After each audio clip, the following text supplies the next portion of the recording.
Že v septembru mesecu lanskega leta smo se pričeli soočati z nedovoljenimi prehodi državne meje, najprej na območju policijske postaje Metlika. Takrat so prebežniki nezakonito prestopali mejo, predvsem na Rosalniškem železniškem mostu, kjer so jih ujeli 76.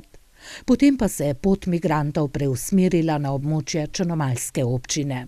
Tako da že od oktobra meseca, predvsem pa v januarja in sedaj že v februarju, obravnavamo skupno 120 migrantov, ki so v tej zgostitvi nekaj mesecev uspeli prestopiti državno mejo.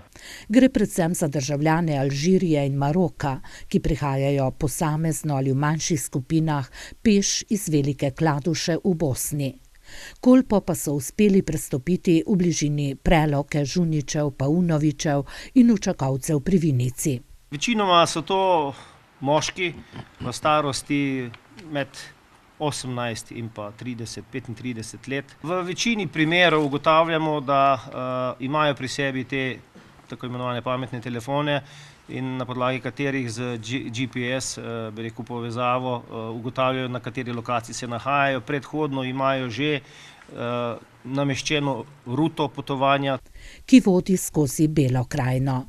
Kolpo skušajo prebresti ali preplavati na lokacijah, kjer trenutno ni tehničnih ovir. Zato jih bodo znova postavili, a ne povsod. Varnostna problematika na meji terja ta ukrep in ko bojo primerne razmere vremenske, zato bomo se odločili tudi za to. Predvsem moramo pokriti plitvine, jezove in pa mostove. Ali bodo postavljali panelne ograje ali kaj drugega, še ni znano, pravi Štubljar, ki je danes v Žuničih novinarjem predstavil stanje ob državni meji v Beli krajini in se zahvalil lokalnim prebivalcem, ki z obveščanjem o prebežnikih pomagajo policistom, da jih ujamejo.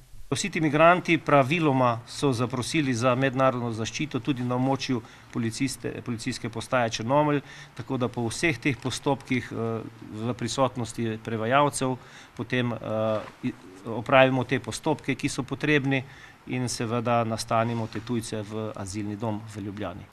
Sicer pa vsi dosedanji primeri kažejo, da niso nasilni, da ne vlamljajo ali kako drugače ogrožajo prebivalstvo in da iščejo pot naprej v države Evropske unije. Slovenija ni njihova ciljna država, pravi Štubljar.